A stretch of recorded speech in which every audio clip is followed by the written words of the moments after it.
I will now continue this so-called Larsen variation, showing how did Larsen treat the same variation in his couple of games. So knight f6, knight c3, knight f6, knight c3, bishop g7. Like I said, such a move order allows white to consider not only bishop e3, but also a move like knight c2. I think that for black, more precise move order is bishop g7, because now if I play bishop e3, we come to the same. But the difference is that if I decide to change my mind, black can play move d6, and then on knight c3, like I said, consider to give a bishop in order to double pawns, or to consider to play lines with f5 or knight h6 with f5. On knight f6, knight c3, bishop g7, if white wants to, white can decide, he or she can decide to play move knight c2. Okay, bishop e3, line g4, queen g4, knight d4, queen d1, knight e6, and we are reaching this Larsen variation which we were just discussing. Rook c1, queen d2 or rook c1 often lead to similar kind of positions. In this game was played move rook c1.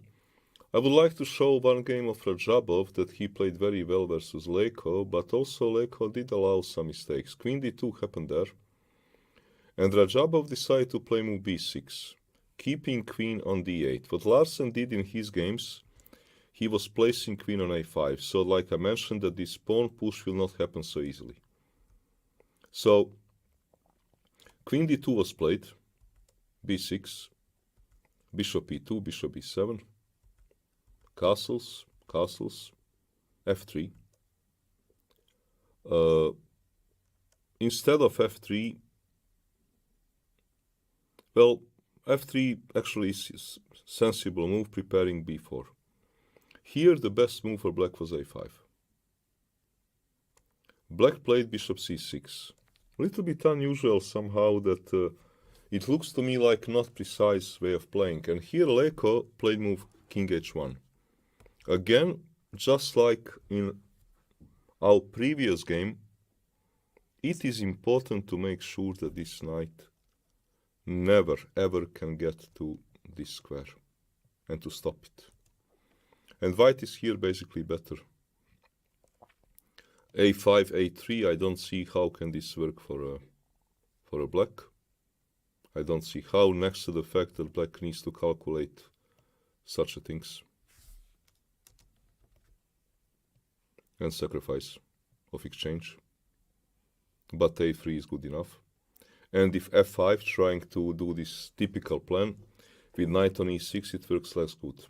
Takes, let's say rook c1. Bishop d3, f4 is coming. Black has difficult life here. White made a mistake, he played king h1. And of course now Rajabov played a5. So it is interesting how many strong players have made this mistake. Or at least I think that they made that mistake. Rook a b1, knight c5. b3. Now white is fighting like a maniac to try to play move a3 and b4. Now white would love to play this, but he doesn't get a chance. e6, very good move. a3, queen f6, hitting on this knight. Knight b5. Here we have an interesting moment because Rajabov he took. I did said previously that in general white does not complain about this, but here somehow black will have a problem to kick this knight out, so it's a different story. Possibility was also move a4, because such a position b4, knight b3, let's say queen d3, takes, rook a c8, it is very strong counterplay. Probably bishop e6, because this is a huge blunder. Because now there are no really good moves, because queen is badly placed, and there will be also a check. I mean, for example, if I make such a kind of move, bishop d4, knight d4, and now this bishop cannot be protected in a good way. And also queen is horrible. And this pawn is also hanging. So many things are here wrong. But bishop b6, d5. Very complicated position. I guess this is something which is, of course, easy for me to understand that black has compensation if I'm having engine running, and more difficult to sacrifice a pawn like this in the case that you are playing a real game. So that's why Rajabov, he took bishop b5, cb5, rook fc8, rook fd1, queen d8. Here, if white had a pawn on b4, so that this knight is not stable, it will be a different story. But this is not the case. Grabbing a pawn, bishop c5, rook c5, rook queen d7 doesn't really help, because queen g5, we get typical position where in this opposite color bishops, one bishop is better than the other. One bishop is simply better than the other, creating numerous kind of threats. So bishop f1, queen d8, bishop f1, rook a7, bishop g5, bishop f6. And here is not easy decision. Probably the best decision was to actually trade. I guess white didn't want to do this because after takes, queen d6, rook b7, he did not like or did not see how can he progress. But he doesn't actually need to progress because he's fighting for equality. And he can probably hold the position because it is also very difficult for black to make a progress. Move bishop f4 was played, and now black actually played very well until the end of the game. d5, now suddenly this pawn is a massive power. Takes, takes. Bishop moves. Okay, obviously pawn taker is a blunder. b4 doesn't work. Takes, takes, knight e6. Hitting a bishop, making sure that pawn still can run.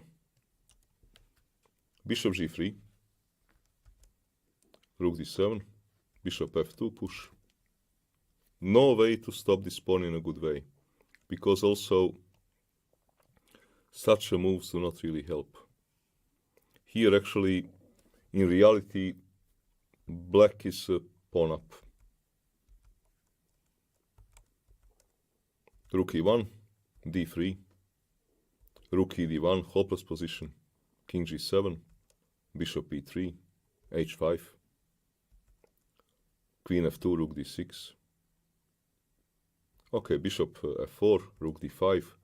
Black is simply improving his position, and he went on to win because now there is this massive pawn with a huge advantage. And you cannot also bother the knight because, okay, if you make some move like this, it will only make a matter worse. And this bishop is completely hopeless piece. So this is a one game which went for black very well. But again, one of the crucial reasons why it went very well is that because this knight on c5 was stable piece. So again, when you have this possibility, push b4. Don't allow this knight to jump. On queen d2, probably following on Larsen is making more sense. Or thinking about d6 like what Petrosyan played in his game. d6 and then considering to maybe push either a5 or to play queen a5. Anyhow, to make sure that this move does not happen so easily, this fortification. Always to have some counterplay. Rook c1. Queen a5. Okay, so this is start of Larsen idea. Queen d2. Bishop e2 can be played. Often comes to similar positions. Let's say b6. There is one instructive game of Spassky played long time ago where his opponent castled, and on castle pushed f5. It doesn't work here very well because black does not have central control. Take on f5, take back, f4. What Petrosian had when he pushed f5, his knight was very well fortified on c5 and bishop was already on c6. Here this is not the case. This king is basically very, very, very weak king, where accidents can happen easily. King h8, knight d5. By the way, move b4 is coming. White is already having massive advantage. Queen d8, b4, b6, rook f3. Attack is playing by itself. Bishop b7, rook h3. Rook g8, bishop d3. Queen is coming as well. We see here, for example, even in this position, if this pawn would have still be back on, let's say, b3, this pawn would have been on a5 and this knight would have been on c5. The whole stuff would not work so easily. But with this, with white firmly in control of a c5 square, black cannot create any counterplay. And now attack is killing. Queen f8, queen h5.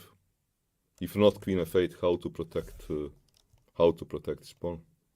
So queen f8, queen h5, h6, queen g6. Different moves for also winning. Spassky is not in a hurry to take anything. Take, bishop f5, bishop d5, bishop f5. Queen must be given. Take, take.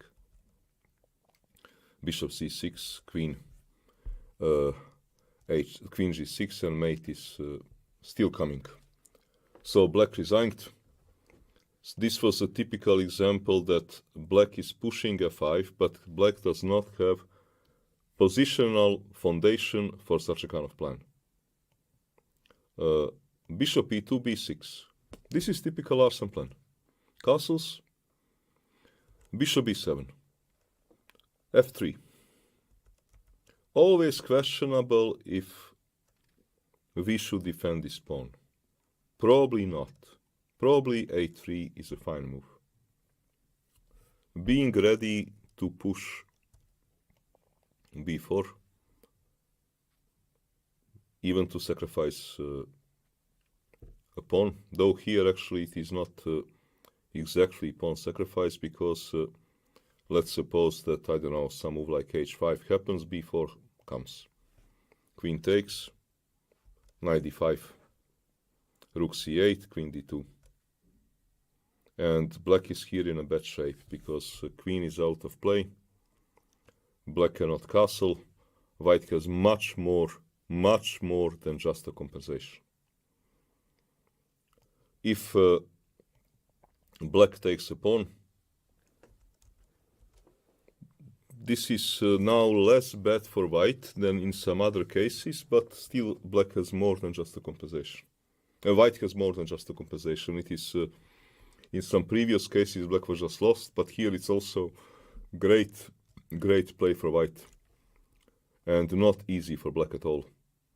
More than compensation. Okay, white played move f3. White was worried about this pawn sacrifice. White was not worried. White did not want to sacrifice a pawn. And now Larsen did what he did in many games. He's going for a dark square domination. Namely, when queen comes to d5, it will be not so easy to kick it out. This is his idea. a3, queen e5, queen d2, h5, rook fd1, d6. Okay, this queen on e5 looks very superficial, but somehow it is not easy to attack it. How is position? Objectively, probably better for white, but it is easy to get it wrong. And this was game short. Larsen short actually got it wrong. b4, good plan. h4, knight d5, king f8. Here White was a little bit probably too worried about black's threat on a king side, because at the moment black does not threaten anything. So probably good moment for white was to push a4 in order to play on the side where he is stronger. This was probably a clever thing to do, but not easy decision. Not easy decision. Okay, if bishop c6, for example, then b5 can happen. If h3, black still has to find a way to attack, which is not so easy with this knight stationed on d5. White had to do it, because what white played bishop f1 does not create any counterplay. Bishop c6, now also you cannot push. So bishop 6 is actually his clever move. Queen d3, knight f4. Probably queen d2 was the best move, understanding that draw is a good result. Because black's dark square control is very strong. This queen looks funny in the center, but it cannot be attacked somehow. Because in such a position, move knight d3 is illegal. And it is not clear how am I going to attack this queen. So queen d3 happened. Knight to f4. So here definitely, for better or worse, like I said, active plan needed to be done. Bishop f1, bishop c6, queen d3, knight f4. Queen d2 was a better move. Takes. And now white does a mistake getting into inferior ending. Bishop f2 was probably best move, but black has a good game. But with bishop f2, white is keeping his counterplay. Bishop d4 was played and came trade into ending. Maybe white did all this because white overestimated c5 pawn push, which black stops with a move like rook h5. Due to nature of a pawn structure and this bishop being dominant to this bishop, okay, Capablanca rule, where are your pawns and which color is your bishop? So this basic Capablanca rule works in this ending. White is fighting for a draw. He pushes c5, which is probably a good move. For example, such a moves always put white in a difficult decision here. So c5, takes, b5, e5, focusing on this weakness, h3. Here probably white should have held a draw by pushing e6, trying somehow to damage black pawn structure, and if black takes, to play bishop e3, and on rook h4 to get salvation into rook ending. White played move rook e1, probably thinking he keeps the same threats, but takes on g2. Okay, now I have to take back, because if I move a bishop, bishop f3 comes.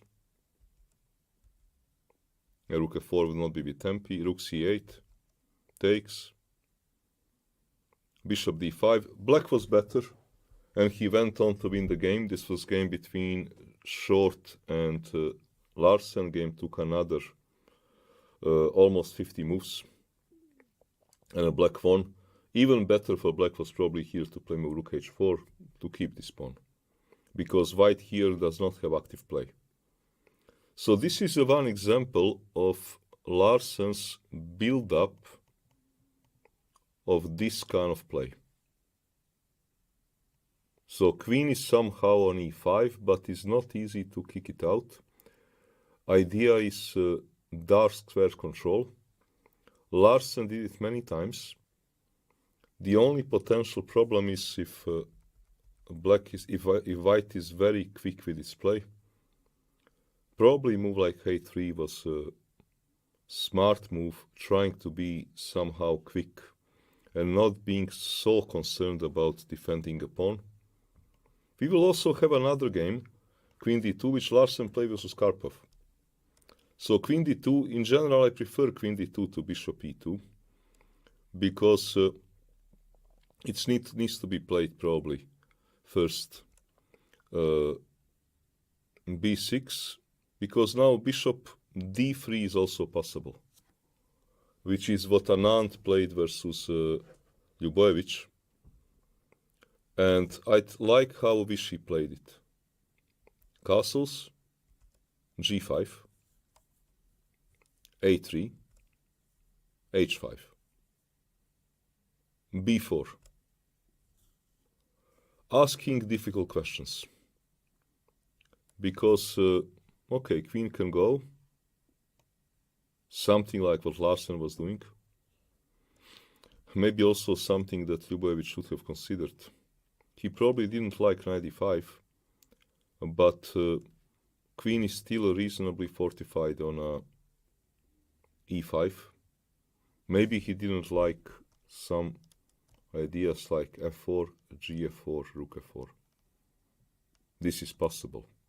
But even with this happens, it's not like the end of the world. He probably had to do it, had to play move queen e5. Queen a3 happened, which is a greedy move. And now after knight e5, he simply has a problem, because now this queen would come to e5. And he also collected pawn in the process, but it's not so clear if he should be so happy with this. Because there are many threats now.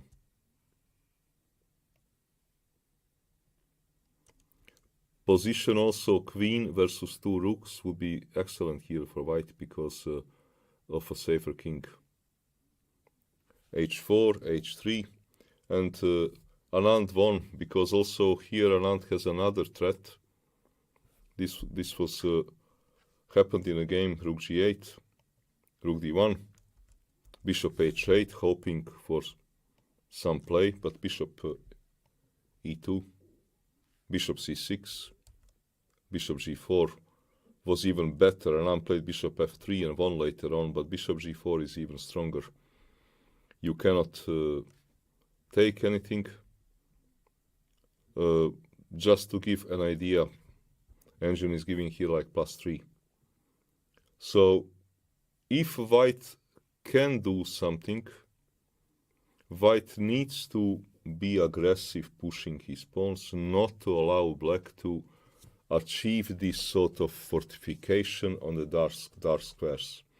So pay attention that white needs to try to find a moment before black manages to accomplish all its strategic goals. So here we have a similar to short game. f3, h5. Endings are normally okay for black. We had one game, for example, Kramnik-Ljubojevic, Kramnik played b3, and after h4 he went for ending. Well, this ending is okay for black. Takes, bishop h6, rook hd1, bishop e3, king e3, g5. White has this strong knight on d5, but cannot build up on this. So these kind of endings are okay for black.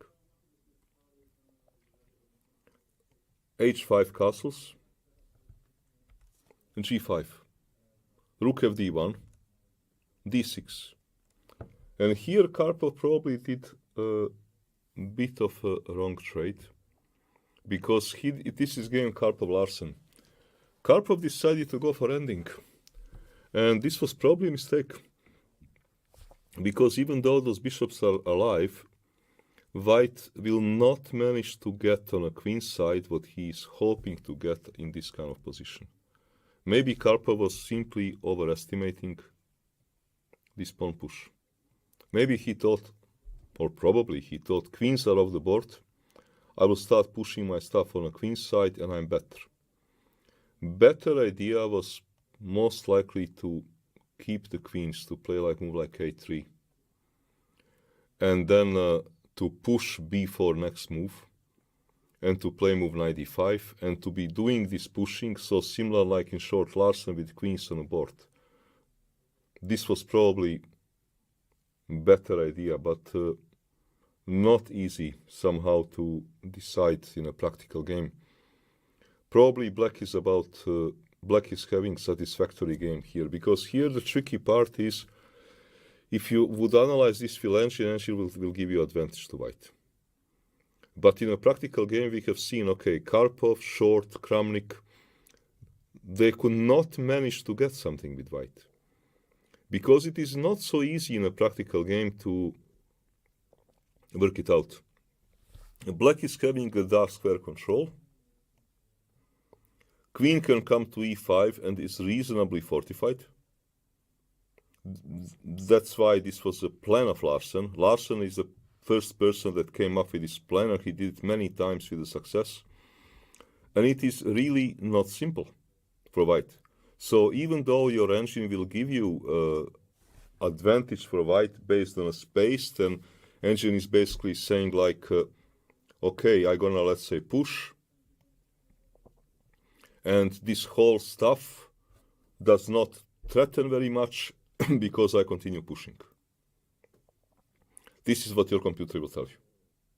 And don't bother about that you would get mated. Probably not. But many strong players with the white did not manage somehow to get this around, so I don't think that computer evaluation in a human play is objective here. I think that this idea of Larsen to put queen on a5 and then to fight for these dark squares is very interesting. Karpov played move knight d5, and game was played where Karpov was at the peak of his powers. Queen d2, rook d2, bishop e5, b4. Okay, this is what Karpov wants.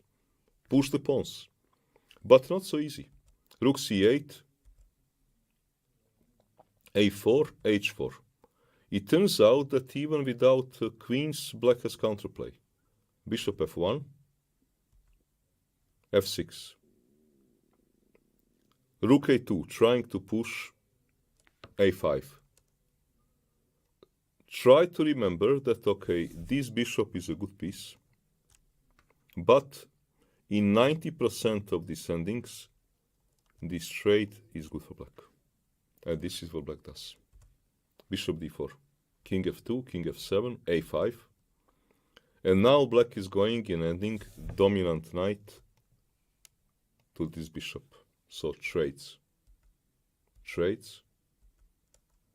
Taking by c pawn would blunder the rook, bishop e3 and rook c1. Takes, knight f4, king d2, because there is also tactical threat to take a pawn, to grab a pawn. Rook c7, ab6, ab6. White is here fighting for a draw, because knight is dominant to black bishop, and it's not so easy to round off this pawn. Knight d5 is a threat. You cannot just, go away, because b5 is also coming. So here white is fighting for a draw. Rook takes, knight d5, rook b5, knight f4. Now knight continues to be dominant to this bishop, hitting the weakness. Knight g6, c5, knight e5.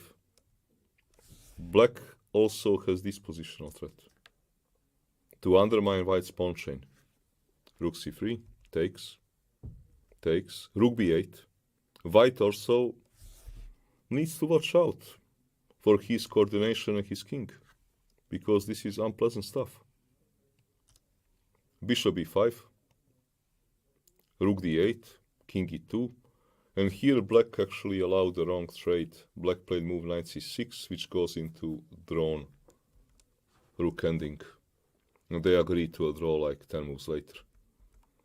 Keeping a knight would have give black advantage. One idea is f5.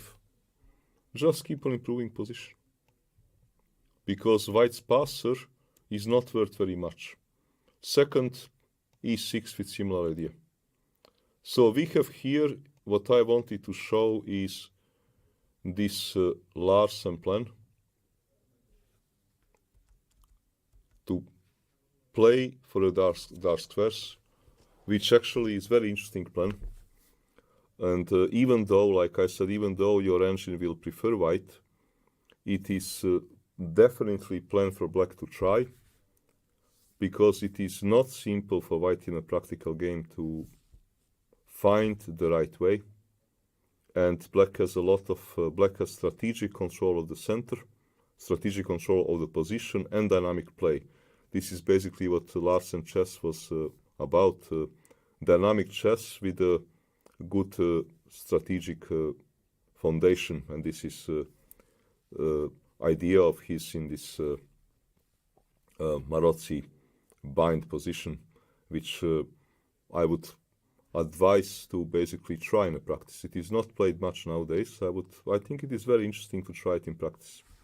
And then we would now continue further on with these classical positions in maroци bind.